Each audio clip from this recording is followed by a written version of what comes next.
Call to order the meeting of the Apache Junction Planning and Zoning Commission. Today's date is February 27th, 2024, and the time is 7:02. If you'll join me for the Pledge of Allegiance, please. Whoever's talking, I can't hear what they're saying. I pledge allegiance to the flag of the United States of America and to the republic for which it stands, one nation, under God, indivisible, with liberty and justice for all. Can you hear me at all? I can hear you. We can hear you. Yeah, I can hear you loud and clear, and whenever they speak, it's like really faint. Roll call, please. Chair Hanshi. He's on the phone, we can't hear you. Yes. Vice Chair Barker. Here. Commissioner Gage.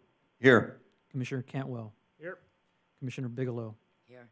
Commissioner Begeman. He's online. Online. Commissioner Callan. Here.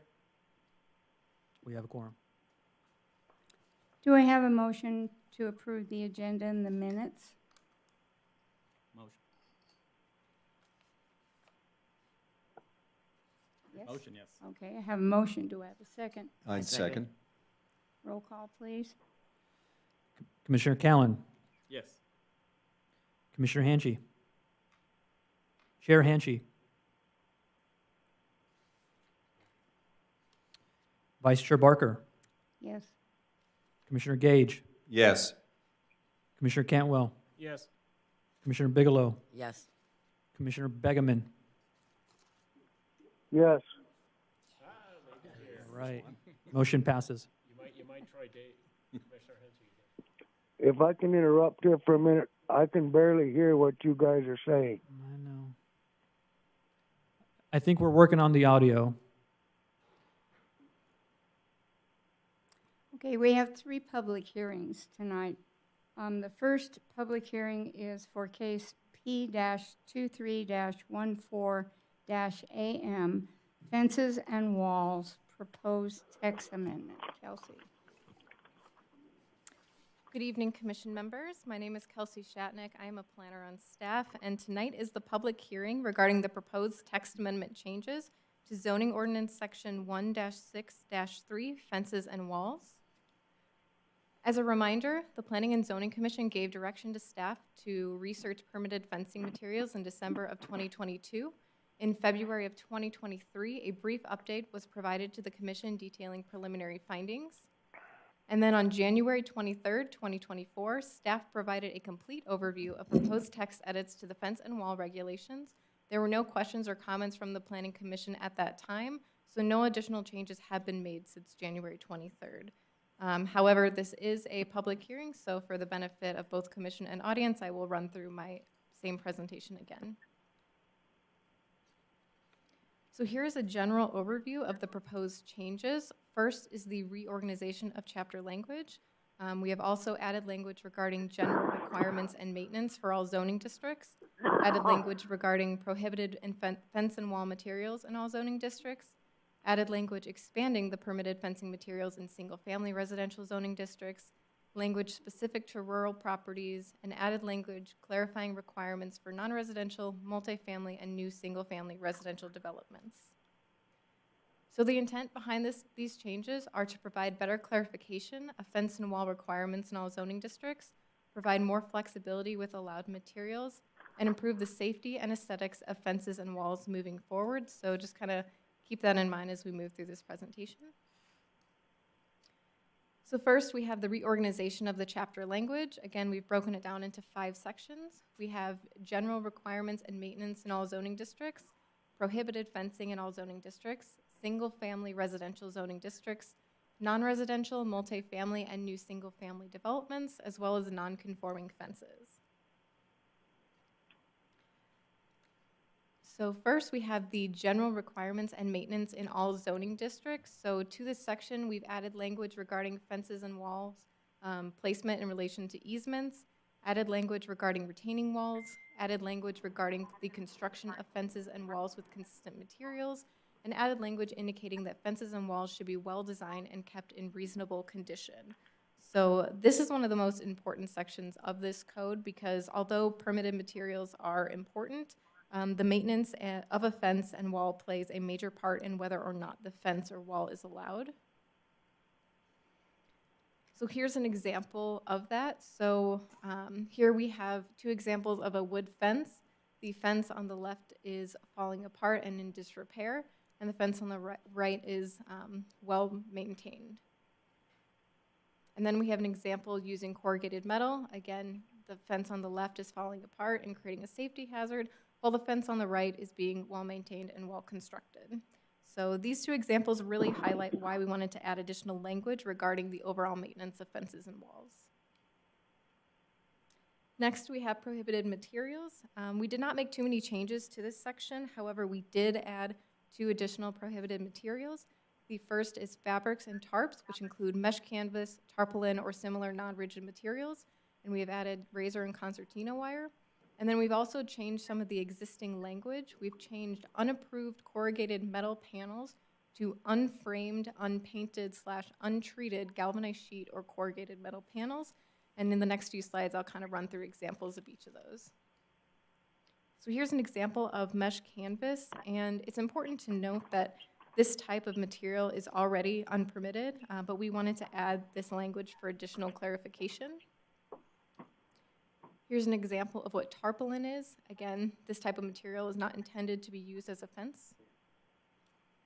And we understand that there may be questions as to how an individual can add additional privacy to a chain link fence. So we wanted to show an example of an allowed material. So on your screen, you'll see a privacy fence slats, which can be easily inserted to an existing chain link fence. The second prohibited material is concertina and razor wire. However, the only instance where barbed wire is actually permitted is on certain residential properties for the keeping of large animals. So although we are prohibiting this, it is permitted for the keeping of animals in certain residential districts. So again, we wanted to show available alternative security fencing options that would be permitted under this code. To the left, you'll see an anti-climb fence, and to the right, you will see fence and wall spikes that can be added to an existing fence or wall. And then finally, we have corrugated metal fence panels. So although this example is showing a framed fence, the corrugated metal is untreated and unpainted. So we are going to allow metal fence panels. However, they must be treated or painted in order to reduce the reflective nature of the metal to help reduce glare. So these are 2 examples of what would be permitted. So moving on to permitted fencing in single-family residential zoning districts. Again, we are allowing framed, painted, or treated galvanized sheet or corrugated metal fence panels, excluding cargo container walls. We are allowing mesh screening as a secondary material type for the screening of sports courts. And we are allowing chicken wire, wire fabric, or similar welded or woven wire fabrics as a secondary material type for the keeping of animals. So again, here's that example of what an approved corrugated metal fence would look like.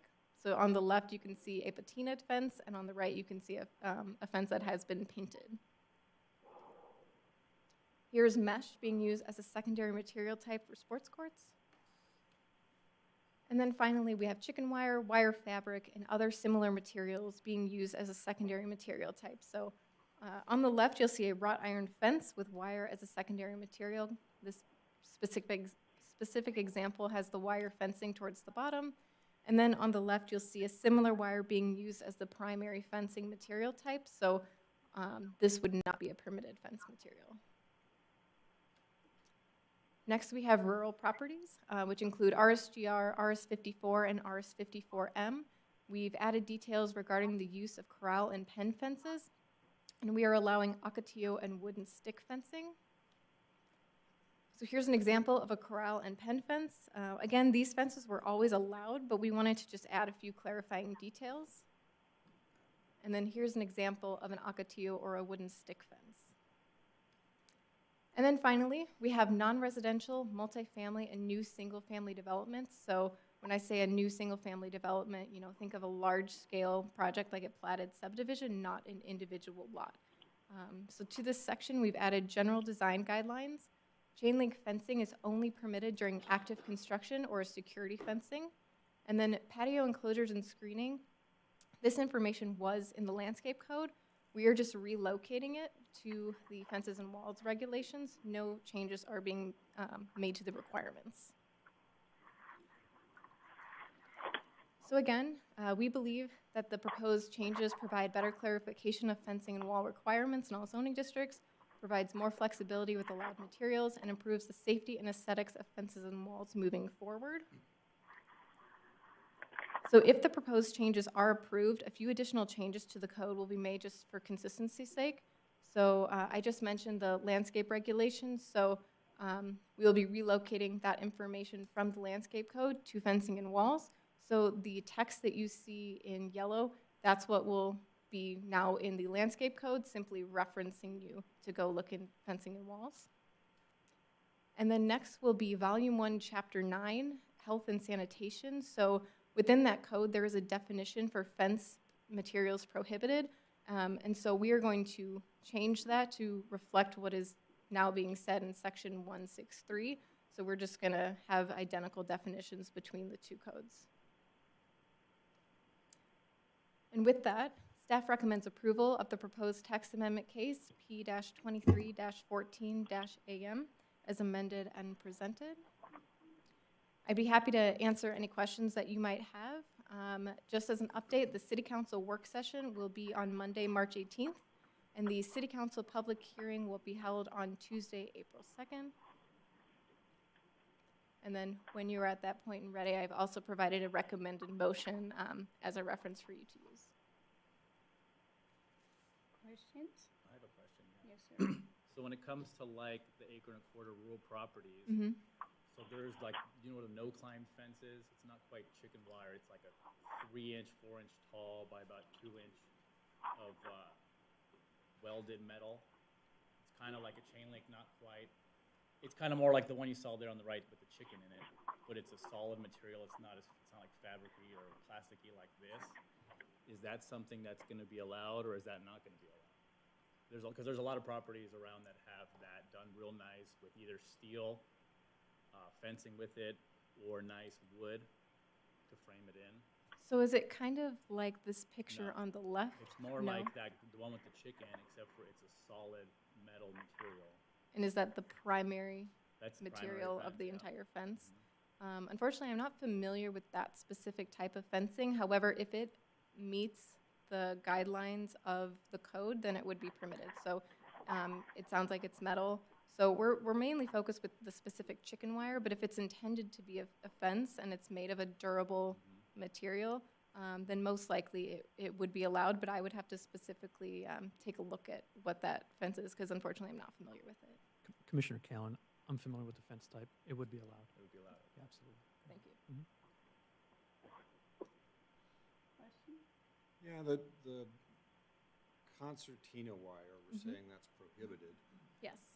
And in another case that we get to see tonight, it's actually called out that they're gonna use that in the yard, and they also say something about the contract with the police department requires them to use that. Are we talking about apples and oranges with this when we're dealing with city facilities? So I am a little familiar with that case. I believe the contract has been changed to no longer require that within Apache Junction. That's my understanding of it. So that would be no longer required for any of these yards moving forward. We have worked with this applicant, so they do plan to use it, but it will actually be located below the height of the wall of the fence, so it won't be visible from the right-of-way. So we are allowing it for that use because, we're primarily concerned not only with the safety of their property, but we're concerned with the curb appeal of that. So we understand the need for safety, so that's kind of the middle ground that we're reaching. So if that makes sense. Thanks, as long as you're aware of it. Yes, I am. Thank you. Any other questions? Okay, this is a public hearing. Is there anyone who would like to speak to this?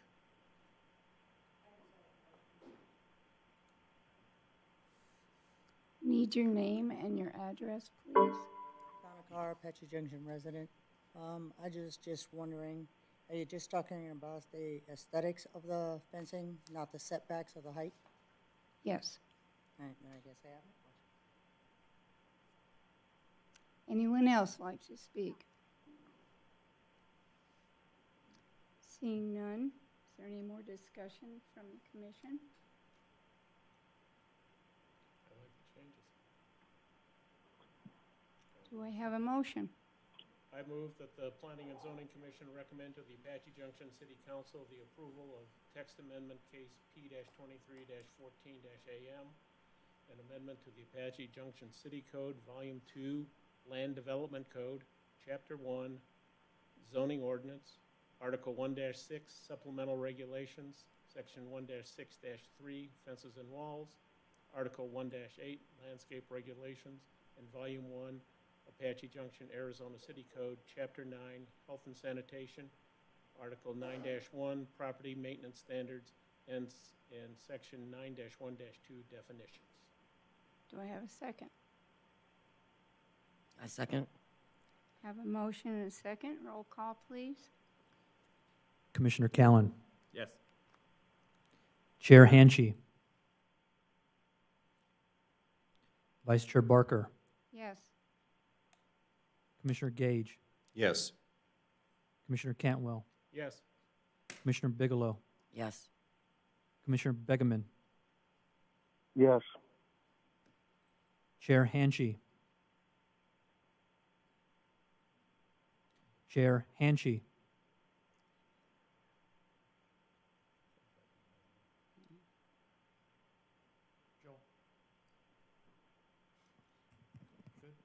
I can't speak for Mr. Hanchey, if that's what you're asking. No.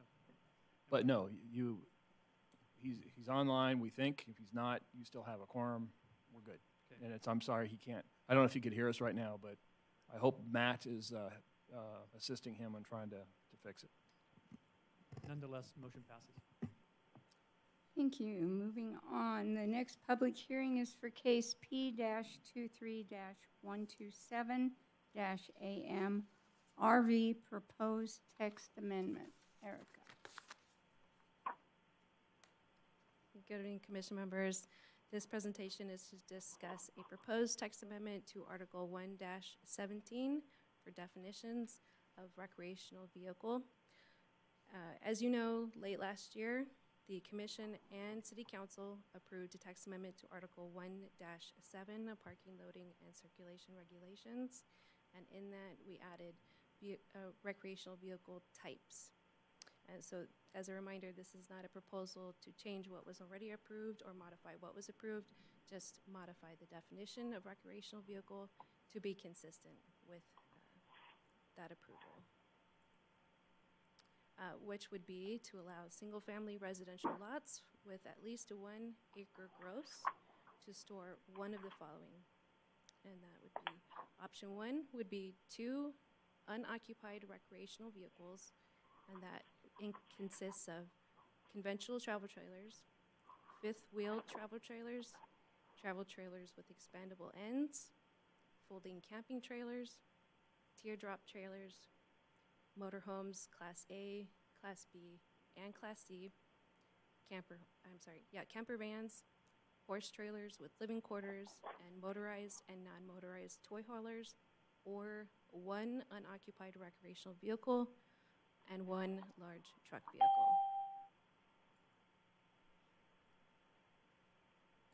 As a result, staff recommends modifying the definition for recreational vehicle to include motorhome type Class A, Class B, Hey, Dirk. Class C, and camper vans. I can't hear anything. I don't know if they can hear you or me. So We can hear you. I'm gonna Apparently they can hear We me. can hear you. Mr. Hanchey? He can't hear him. Mr. Hanchey? I can faintly hear you. Also, travel trailers. Is that better, maybe? Can you hear me better now? No? No. No. Okay. Conventional travel trailers, fifth wheel travel trailers, hybrid trailers, pop-up or tent campers. I don't know if you guys can hear me or not, but I was trying to vote for it, so my vote was a yay. Thank you. Teardrop campers, and non-motorized toy haulers, and we will be removing portable truck campers. Now, again, just as a reminder, this is not to change what was already approved, just to modify the definition of recreational vehicle. Okay, the next step in this process is to take your recommendation to City Council. And we have a work session on the 18th of March and a public hearing on the 19th. And with that, staff recommends approval of the proposed case P-23-127-AM. And I'm happy to answer questions, but like Kelsey, I also have a recommended motion for you if you'd like to use that. Questions? So the truck camper is not included as a two. That's right. That's really the main change. That's correct, yeah. And is there any storage of these camper-type vehicles on less than a 1 acre lot? Less than a 1 acre lot, if we can't see it, code won't go after it.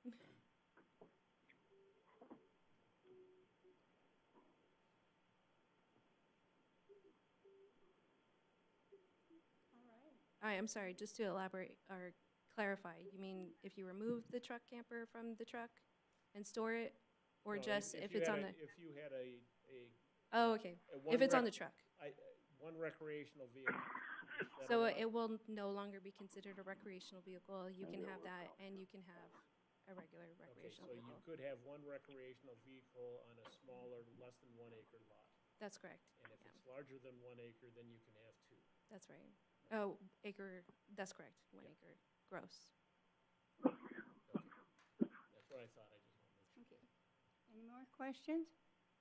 Thank you, Erica. Thank you. This is a public hearing. Is there anyone who would like to speak to this?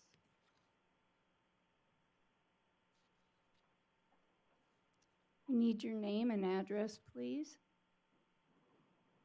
My name is Justin Cardwell from 4674 East Roundup. The only question, or I guess comment that I would have with this, are there stipulations on the use of the recreational vehicle? And only because I have a neighbor that has a recreational vehicle that probably was used in the 60s, doesn't have any doors, windows on it, furniture hanging out out the windows. It is very technically a recreational vehicle, but it is no longer in use for that. So I guess just more get the wheels turning on what that use looks like, and if we have any verbiage for what that might look like. So, thank you. Anyone else like to speak to this?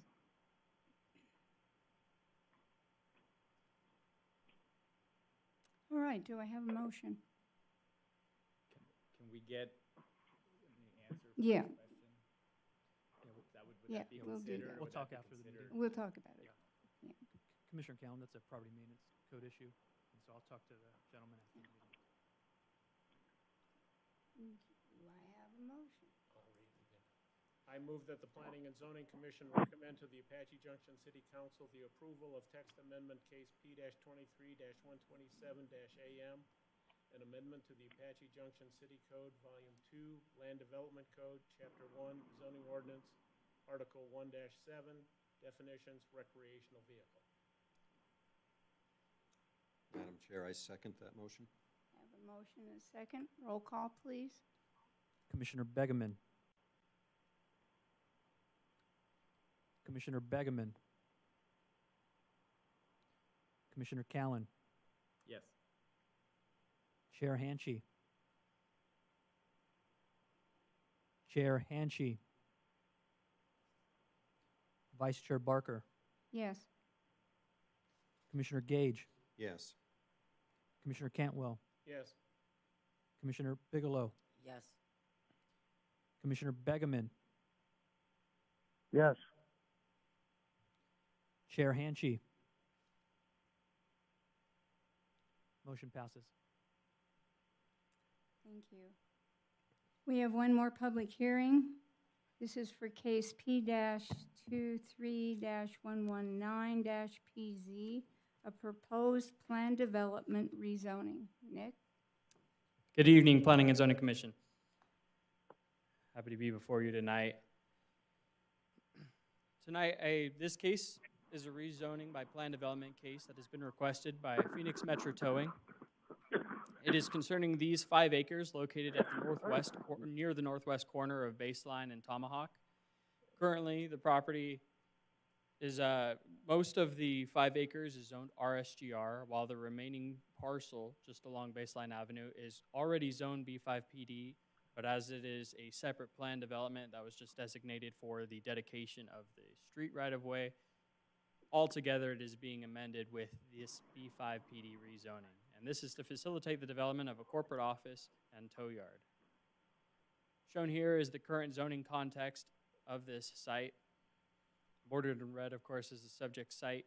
On the east and west, it is bordered by industrial properties. You have a Pinal County island where a lot of that is industrial right there, storage uses.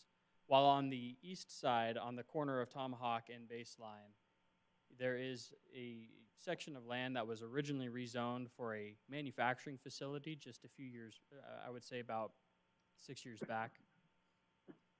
Not yet developed, but we're still working with proposals that still aim to treat it as a industrial location. To the north is the Quail Run Manufactured Home Park, that is a residential use bordering this. And to the south is vacant state land. A little bit further south, we see the landfill. Right now, that state land, although it is also zoned RSGR, it is designated in the general plan for master plan communities. What exactly will come and what exactly will be there is something that would be determined when another developer comes in and master plans that area. But it is not necessarily perpetually RSGR. The plan is that that portion to the south will be some sort of master plan community with some mix of uses at a future date. This is the general plan land use designation map. It depicts much a similar picture to what we just looked at before, but as this industrial rezoning does not fit under the current commercial designation for this rezoning requires a minor general plan amendment, which the applicant has addressed through the criteria. With any kind of minor general plan amendment, there are certain criteria to evaluate, both on the Planning and Zoning Commission and for the City Council, just making sure that it fits within the general cohesion of the area. And the applicant, through their responses, has addressed why they believe this is an appropriate rezoning. And so, along with this rezoning, there is a minor general plan amendment to the map that this land use designation would be light industrial, business park, and industrial. As we can see, that continues along Baseline Avenue, and staff believes that this fits within the general cohesion of the area. Depicted here is the proposed site plan and landscape plan. I will note on the southeast side of the property are the 2 office buildings that are being proposed. The southern building is the primary office building, and the rear is more of a maintenance building that has been proposed to be built a little bit down the line, mostly for fleet maintenance of their tow trucks and vehicles. In the rear of the property on the north side is primarily where the vehicles will be impounded. As part of this, and as part of their screening effort in order to better fit within the neighborhood, they are proposing a 10-foot wall along most of the property, along the perimeter of the property, so that there's no kind of visual impact with the vehicles or with the tow yard. On the southwest corner of the property, this is a kind of an overnight drop area so that they're not hauling vehicles in and out of the entire tow yard. Some tow companies, of course, they're on the call throughout the night. Sometimes people need to be towed. Sometimes the police department may need a vehicle impounded. But in order to better accommodate the needs of the neighbors and to try to not be a neighborhood disruption, they proposed this drop area so that late night vehicles could be put there and then reallocated into the impound yard during the day during regular working hours. And they have made that concession to try to be a better neighbor. A big part of that also has been the landscaping. There is generally screening requirements between any kind of commercial or industrial use and neighboring uses, especially residential. And so as part of that, there's the 10-foot wall that was mentioned previously, but there's also more mature landscaping, especially along baseline. The applicant has made a concession so that is, our code standard is typically a 24-inch box tree. A 36-inch box tree is more mature, and that is what they have proposed along baseline. So more mature landscaping has been proposed along baseline in order to mitigate the visual impact. Here is the proposed elevations of the building. It is not metal, just to be clear. It is a blend of, there's some concrete brick and some stucco, I believe, but there's also metal paneling used on a decorative purpose, but it's not like a corrugated metal building. We worked with the applicant just to make sure that this was a high-quality building, something that both the corporate office and the maintenance building are architecturally cohesive, something that would, even though this is an industrial rezoning, it would not be out of character in the area. It would not be a visual eyesore of any sort, and we believe that they have done much to accommodate that. Because this is an industrial rezoning, the zoning ordinance requires that rather than the basic 300-foot notification radius, it is an expanded 500-foot notification radius. Letters went out to more property owners in the area in order to notify them both of this hearing and of the neighborhood meeting. That neighborhood meeting was held at the Central Arizona College on January 22nd. However, having attended myself, I can say no community members attended that night. And staff has not received any public comment regarding the case. I've fielded just a couple questions, but nothing weighing in on one direction or the other. And so, with this general analysis and with the factors provided by the applicant, staff recommends the approval of P23-119PZ, subject to the conditions of approval found in the staff report.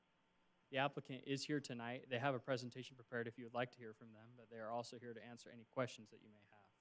But if you have any questions for me, I'd be happy to answer from a staff perspective. Questions for Nick? The storage yard, Yes. okay, they will have that separate area for cars that are brought in overnight.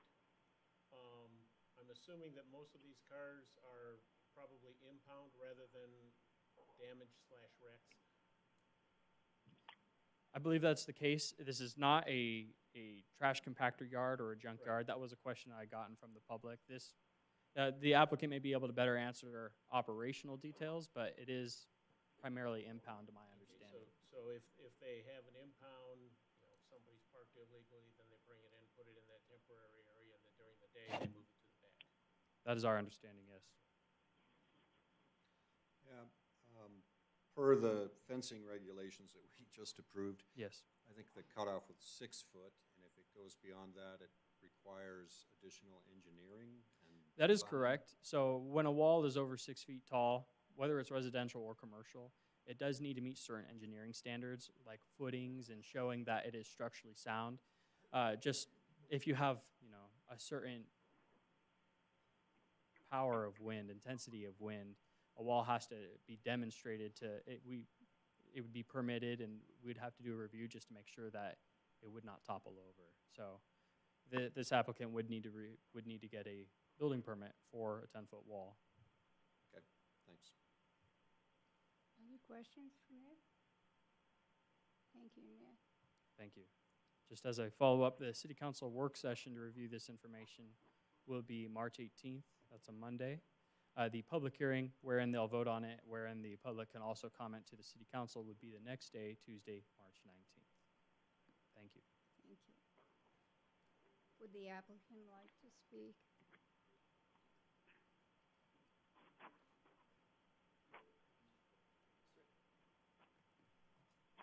Good evening, Commissioners. My name is Alex Hayes, 2525 East Arizona Biltmore Circle. I think Nick did a great job discussing the particulars of the case. He kind of stole the thunder of my presentation here, so I'll probably move through this pretty quickly and be available for any questions you have.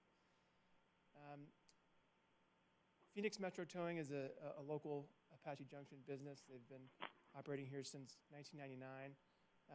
Their primary business is towing, transport, and impound for both private users that transport of, you know, show vehicles, RVs, that sort of thing, and then also contracts with municipalities, police departments, and other government service providers for towing and impounding, and that includes the city of Apache Junction.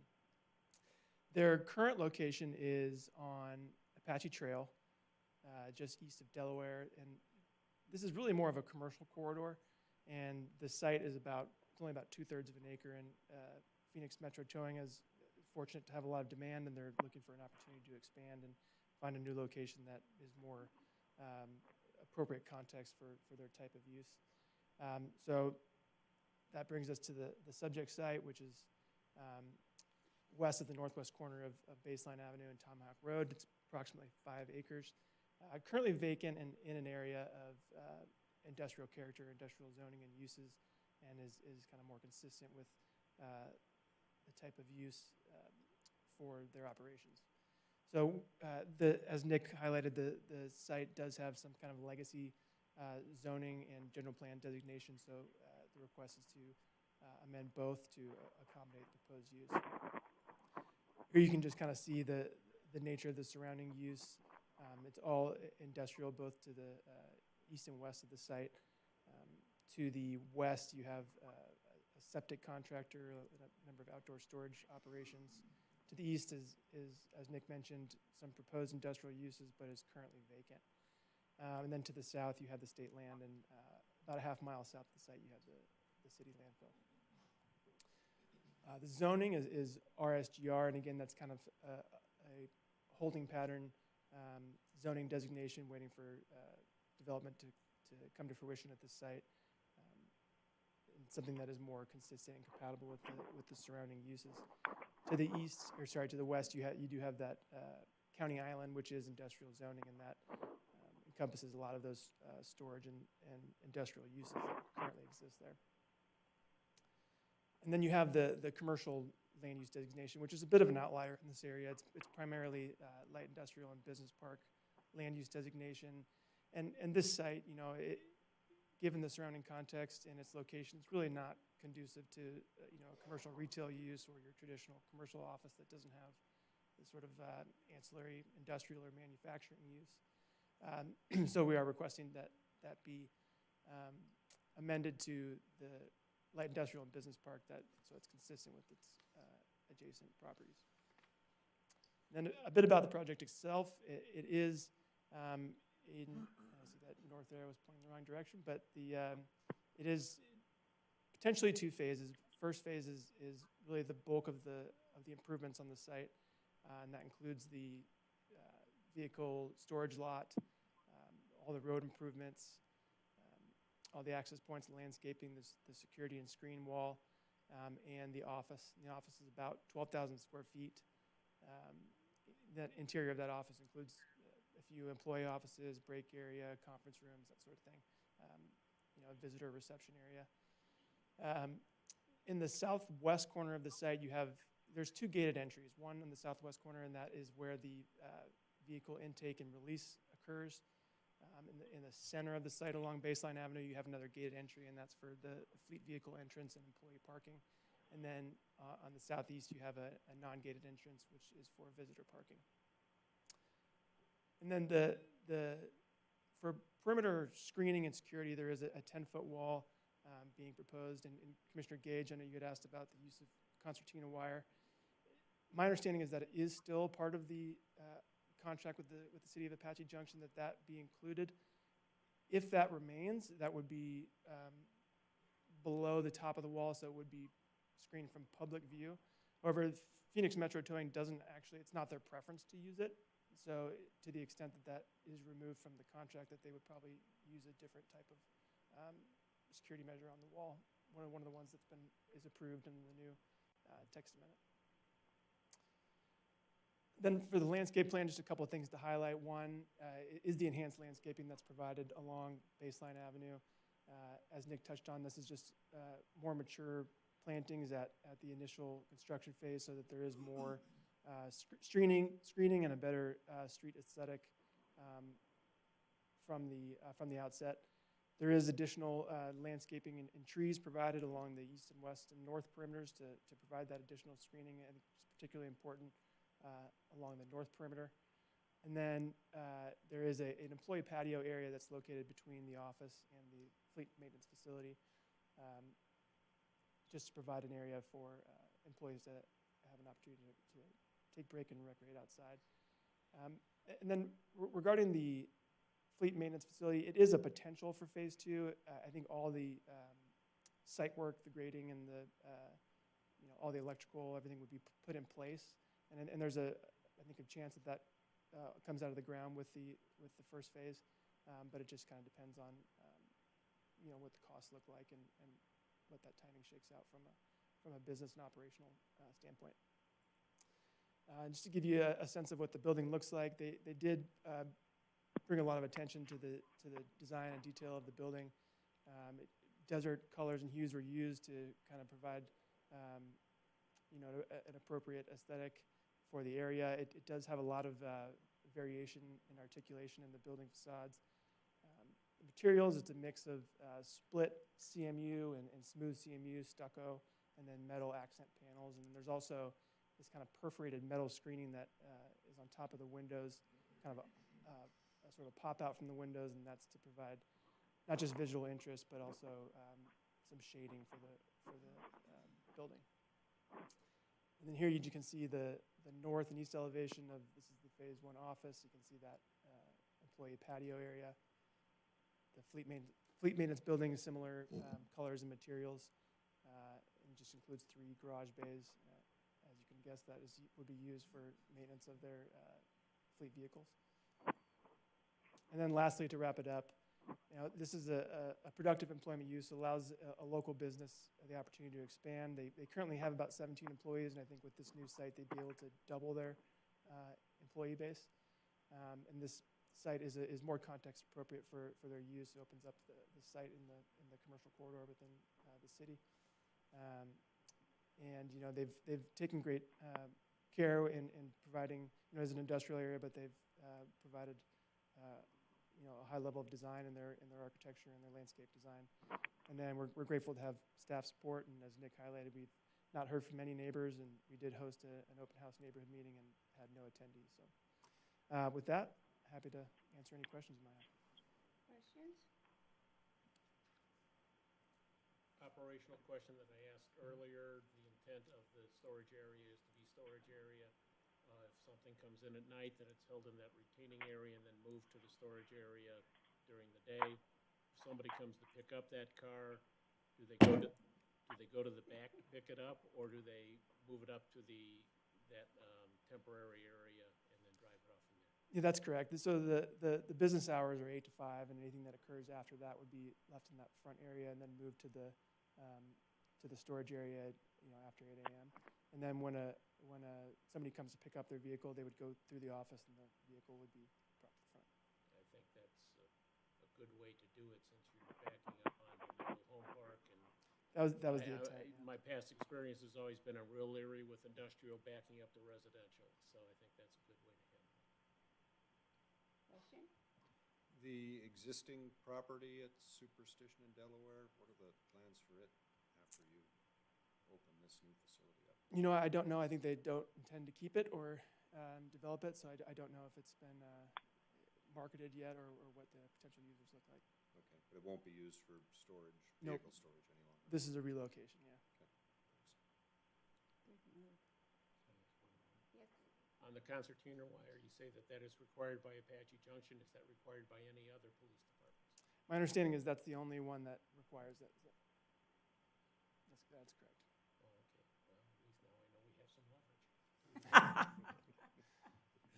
Our own police department is violating our code. All right. Any other questions? Thank you very much for your presentation. And this too is a public hearing. Is there anyone from the public who would like to talk about this? Name and address, please, Donna. Donna Carr, Apache Junction resident. One of the things is for the trees or the landscaping around the property I know ficus trees thickened foliage. Any place where there's no gate would be great to enclose it in so that you don't have to see it. I guess I care about the aesthetics. And the other thing is I also care about the ground. So I'm pretty sure that some of these cars that come in will probably be wrecked, considering we have a lot of accidents going down the Canyon Lake lately. And I'd like to know about all the fuel, antifreeze, oil that's going to end up on the ground and soaked into our ground again with pollutants. And that's all I have to say. Thank you, Bob. Okay, and we'll close the public hearing, and we have a finding of facts that have to be read, correct? Okay, I have it somewhere. Finding of fact for plan development rezoning. Go for it. Oh, thanks. Okay, as required by Apache Junction zoning ordinances, a plan development request may be approved by the city council after consideration has been given to 3 different criteria. Criteria outlined in the text below, that a better design cannot be achieved by applying the strict provisions of the underlying zoning district. The response is that the development of the project shall conform to the standards set forth in the B5 zoning district, and that this is an improvement over the commercial. I agree. That addresses it. Yes. Yeah. That strict adherence to the provisions of the zoning ordinance is not required in order to ensure the health, safety, and welfare of the inhabitants of the proposed development. I think that is met. Yep. That strict adherence to the ordinance is not required to ensure that the property values of adjacent properties will not be reduced. I agree. Don't see this as Don't see impact. that, yeah. Okay, and then we have findings of fact for a general plan amendment. Okay, a minor plan request may be approved by the city council after consideration of specific criteria. Whether the amendment proposes a land use designation that the land use map does not adequately provide optional sites to accommodate. Oh, I think the Yeah. the change from commercial to industrial is an improvement. I agree with that. Whether the amendment constitutes an overall improvement to the general plan will not solely benefit a particular landowner or owners at a particular point in time, and is consistent with the overall intent. Again, it's consistent with what's in the neighborhood. Whether proposed amendment is justified by an error in the 2010 general plan as originally adopted. I don't know if you No classify bearing. this as an error, but There's no bearing. oversight. Whether the proposed change is generally consistent with the goals, objectives, and other elements of the 2010 general plan. I think it is. Whether the proposed change is justified by a change in community conditions or neighborhood characteristics since adoption of the plan. This was just one of those areas that did not get a lot of attention. Whether the amendment will adversely impact a portion of or the entire community by significantly altering acceptable existing land use patterns, especially in established neighborhoods, not applicable. Significantly reducing the housing to jobs balance in the planning area. This is conversion of vacant. Yeah, adds to it.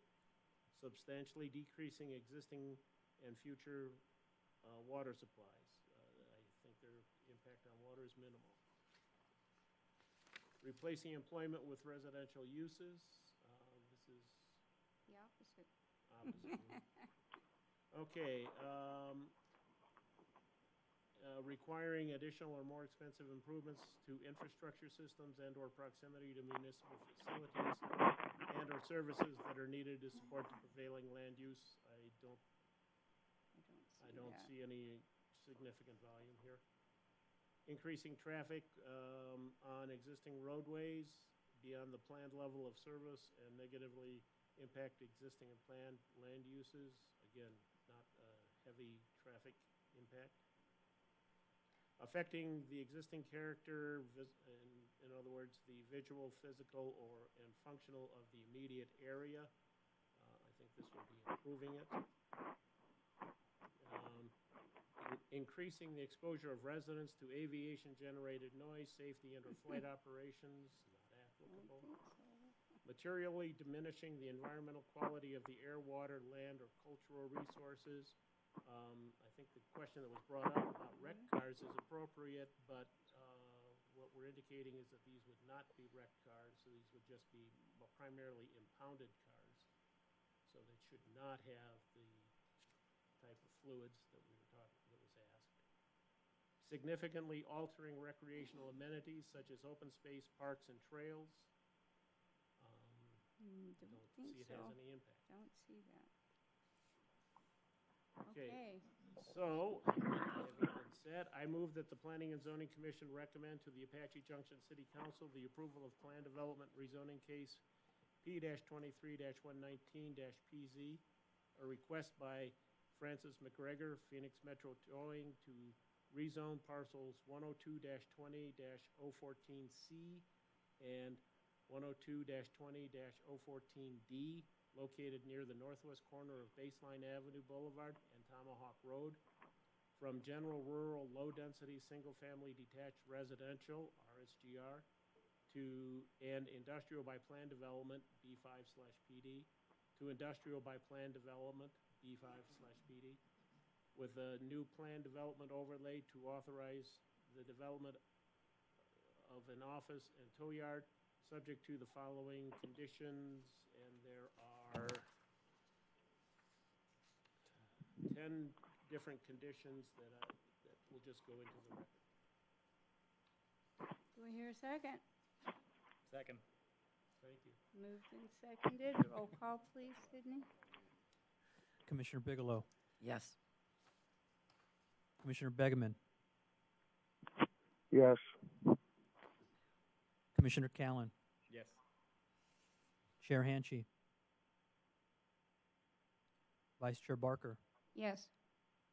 Commissioner Gage, Yes. Commissioner Cantwell, Yes. Chair Hanchey. Motion passes. All right, thank you.